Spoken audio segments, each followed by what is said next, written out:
Bismillahirrahmanirrahim. Assalamualaikum warahmatullahi wabarakatuh. Saya Haji Hermadi SAG MSI, Kepala Kantor Kementerian Agama Kabupaten Musirawas, mengajak seluruh panitia, masyarakat, dan para khatib serta yang melaksanakan ibadah kurban untuk mentaati peraturan surat edaran Menteri Agama nomor 16 tahun 2021. Surat edaran nomor SE 16 tahun 2021 tentang petunjuk teknis penyelenggaraan malam takbiran, Salat Idul Adha dan pelaksanaan kurban tahun 1442 Hijriah atau 2021 Miladiah.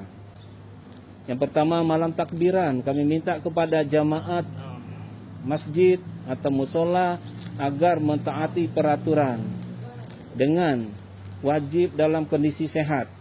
Yang kedua, malam takbiran hanya boleh diikuti oleh jamaah dengan usia 18 sampai 59 tahun. Yang ketiga, malam takbiran hanya dapat diselenggarakan pada masjid musola dengan status zona risiko penyebaran COVID-19, zona hijau atau zona kuning. Selanjutnya, masjid musola yang menyelenggarakan malam takbiran wajib menyediakan alat pengukur suhu tubuh, hand sanitizer, sarana pencuci tangan, menggunakan sabun dengan air mengalir, masker medis, penerapan pembatasan jarak dan memastikan tidak ada kerumunan serta melakukan disinfeksi di tempat penyelenggaraan sebelum dan setelah penyelenggaraan malam takbiran.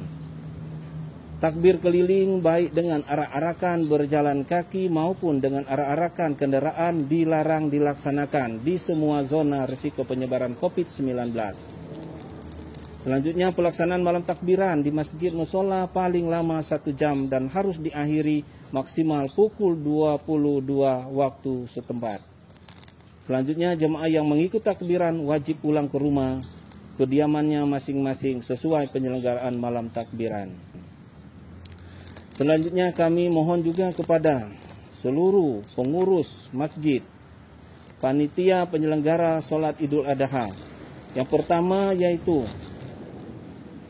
penyelenggaraan Salat Idul Adha dapat dilakukan di masjid musola lapang terbuka yang dikelola masyarakat, instansi pemerintah dan perusahaan dengan jumlah jamaah 30% dari kapasitas. Yang kedua, kami mohon kepada penyelenggara Salat Idul Adha wajib berkoordinasi dan dengan seizin pemerintah daerah, satuan tugas penanganan COVID setempat, aparat keamanan. Selanjutnya, penyelenggaraan Salat Idul Adha wajib menyediakan alat pengukur suhu tubuh. Di setiap musola masjid harus menyiapkan termogan. Yang kedua, menyediakan hand sanitizer serta sarana pencuci tangan pengguna sabun dengan air mengalir. Yang ketiga, menyediakan masker medis. Yang keempat, menyediakan petugas untuk mengumumkan penerapan dan pengawasan pelaksanaan protokol kesehatan. Yang kelima, jemaah dengan kondisi tidak sehat dilarang untuk mengikuti Salat Idul Adha.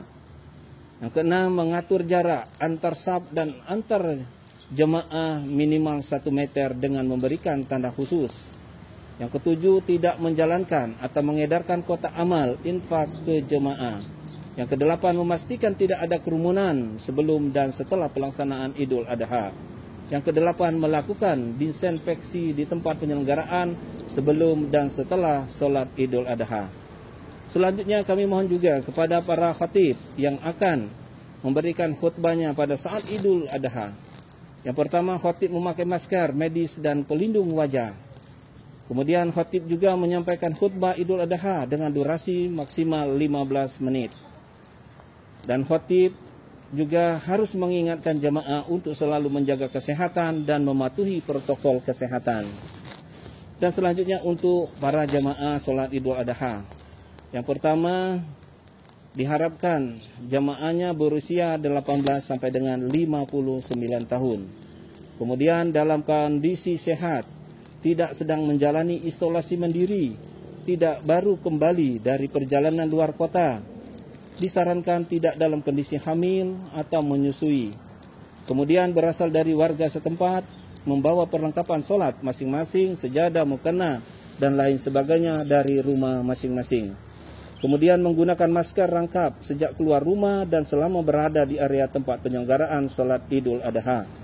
Selanjutnya menjaga kebersihan tangan dengan mencuci tangan menggunakan sabun atau hand sanitizer. Selanjutnya menghindari kontak fisik seperti bersalaman.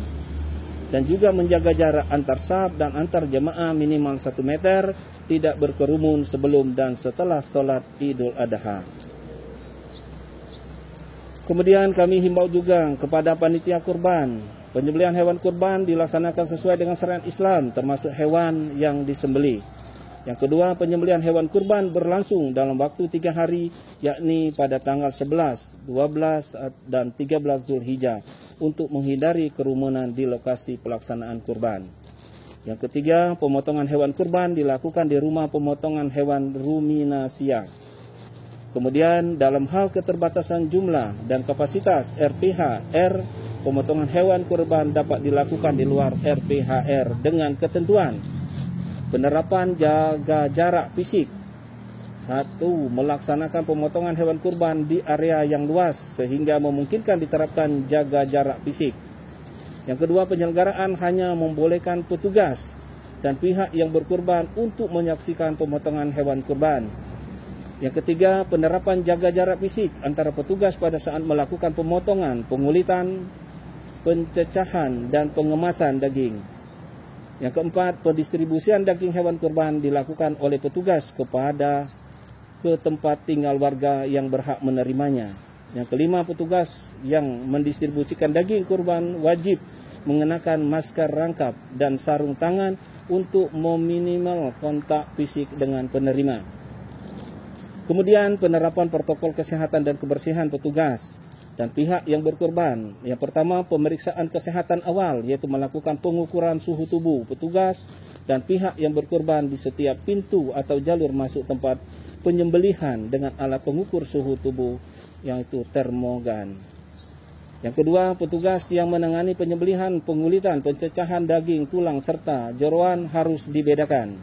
Yang ketiga, setiap petugas yang melakukan penyembelihan, pengulitan, pencecahan, pengemasan, dan pendistribusian daging hewan harus menggunakan masker, pakaian lengan panjang, dan sarung tangan selama di area penyembelihan. Yang keempat, penyelenggaraan hendaklah selalu mengedukasi para petugas agar tidak menyentuh mata, hidung, mulut, dan telinga, serta sering mencuci tangan dengan sabun atau hand sanitizer. Yang kelima, petugas menghindari berjabat tangan atau kontak langsung, serta memperhatikan etika, batuk, bersin, ataupun meludah. Yang ketujuh, petugas yang berada di area penyembelihan harus segera membersihkan diri atau mandi sebelum bertemu anggota keluarga di rumah masing-masing. Kemudian penerapan kebersihan alat.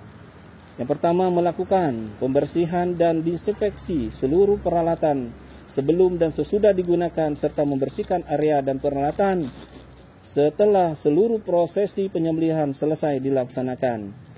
Yang kedua, penerapan sistem 1 orang 1 alat. Jika ada kondisi tertentu, seseorang petugas harus menggunakan alat lain, maka harus dilakukan disinfeksi sebelum digunakan. Inilah yang perlu kami sampaikan kepada seluruh masyarakat Kabupaten Musirawas agar mentaati peraturan Surat Edaran Menteri Agama Nomor 16 Tahun 2021. Demikianlah yang dapat kami sampaikan. Semoga kita terhindar dari wabah dan penyakit. Wabillahi taufiq wal hidayah. Wassalamualaikum warahmatullahi wabarakatuh.